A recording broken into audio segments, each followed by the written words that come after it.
सच्चे प्यार में इतना दर्द, very sad love story in Hindi. यह कहानी है कि रानी राजस्थान के कोटा जिले में कॉलेज के लिए एडमिशन लिया और इसी कॉलेज में राजस्थान से ही रमेश ने भी कोटा कॉलेज में प्रवेश लिया।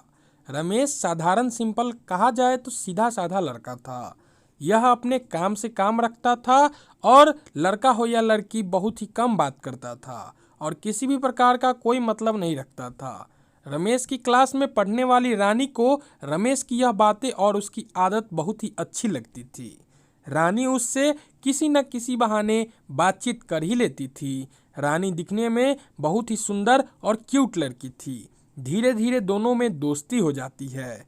यह दोनों एक साथ बैठते, कोई भी कॉलेज का काम हो तो दोनों मिलकर कर लेते और दिन भर कॉलेज में एक दूसरे से बातें करते रहते थे। अपनी पसंद नापसंद को एक दूसरे के सामने पेश करते थे और कुछ समय बाद दोनों में बहुत ही गहरी दोस्ती हो जाती है। रमेश रानी को पसंद करने लगा था।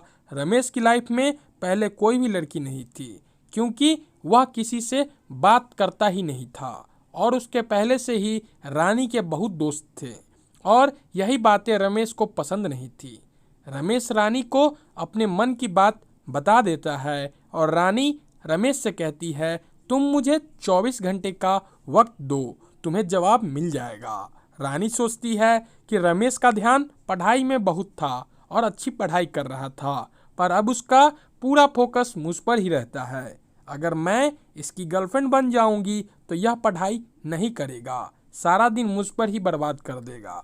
ऐसे ही रानी के मन में ख्याल आते हैं। जब रानी कॉलेज जाती है और रमेश उसको मिलता है और कहती है कि रमेश, मैं तुम्हें बस अपना दोस्त मानती हूँ, इससे ज़्यादा और कुछ नहीं। रमेश, मैं केवल कॉलेज में पढ़ने में आई हूँ, अगर तुम चाहो तो हम अच्छे दोस्त रह सकते हैं। रमेश दोस्ती के लिए भी मना कर देता है।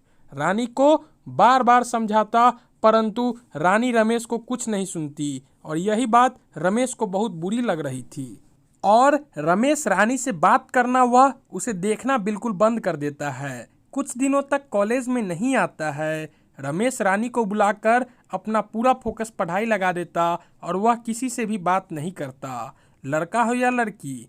ऐसे ही देखते देखते कॉलेज का समय बीत जाता है और धीरे धीरे सब अलग होने लगते हैं। रमेश कॉलेज में टॉप नंबर पर आ जाता है और सभी स्टूडेंट से पहले नौकरी मिल जाती है। 2-3 वर्षों का समय बीत जाता है। रमेश को रानी के बारे में कुछ पता नहीं होता। रमेश अपनी पुरानी कंपनी को छोड़कर एक नई कंपनी में ज्वाइन करता है क्योंकि वहां पर उसकी पोस्ट सबसे ऊंची थी और ज़्यादा पैसे मिलते थे।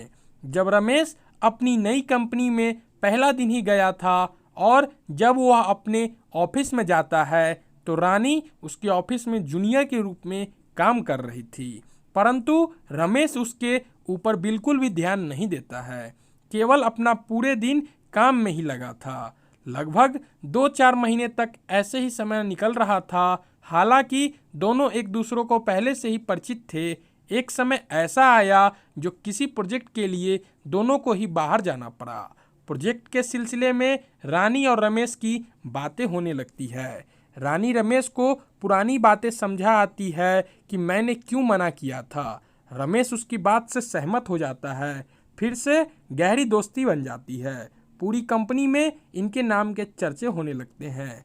रमेश बिल्कुल सिंपल लड़का, वह सीधा साधा था। अचानक कुछ बदला बदला लग रहा है। वह रानी को डिनर पर ले जाकर उसको प्यार का इजहार कर दिया और रानी रमेश से मना तो नहीं करना चाहती परंतु उसको मना करना पड़ा क्योंकि कुछ ही दिनों में बाद रानी की शादी होने वाली थी। जैसे ही रमेश के लिए रानी यह बात बताती है तो रमेश वहां से बिना बोले चला जाता है और रमेश का पूरी तरह से दिल टूट जाता है। रानी को भी बहुत दुख था। रात में सोते सोते सोच रही थी कि रमेश बहुत ही अच्छा लड़का है, इसके जैसा लड़का मुझे मिल नहीं पाएगा और सोते सोते उसने फैसला किया कि कल सुबह रमेश को हाँ कर दूंगी और अपने माता पिता को रमेश के बारे में बताकर मना लूंगी। जब रानी दूसरे दिन ऑफिस में पहुंचती है तो उसको मालूम लगता है कि रमेश ऑफिस छोड़कर चला गया है और वहां भूलकर दोबारा कभी भी कंपनी में वापस नहीं आएगा। जाते जाते रमेश रानी के लिए एक लेटर लिख जाता है रानी, मैंने जिस दिन तुम्हें पहली बार कॉलेज में देखा था उसी दिन से तुमसे प्यार करने लग गया था। मैं तुम्हें कभी भी नहीं भूल पाऊंगा। रानी, तुम जहाँ भी रहो, किसी के साथ भी रहो, तुम खुश रहना। पर मैं इस जीवन से इस टूटे हुए दिल को मैं कैसे जोड़ूंगा। मैं तुम्हें बहुत चाहता हूँ। मैंने सिर्फ और सिर्फ तुमसे प्यार किया है। रानी, मेरे जीवन में कोई लड़की नहीं है, न मैं किसी को आने दूंगा। बस मैं तुम्हें हर पल, हर घड़ी पल तेरी याद में मरता रहूंगा। आज के बाद मैं कभी भी मेरी शक्ल तुम्हें नहीं दिखाऊंगा। रानी, तुम जहाँ भी रहो अति प्रसन्न रहो।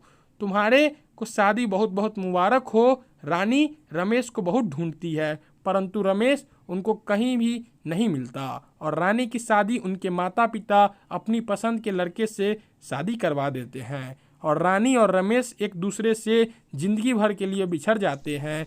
दोनों दर्द की जिंदगी व्यतीत करते हैं। दोस्तों, आशा करता हूँ कि आपको ये रमेश और रानी की कहानी पसंद आई होगी। ऐसे ही हर रोज़ एक नया कहानी सुनने के लिए हमारे चैनल को सब्सक्राइब कर दे। कहानी पसंद आई हो तो कहानी को एक लाइक कर दे और कहानी को अपने दोस्तों के साथ शेयर कर दे।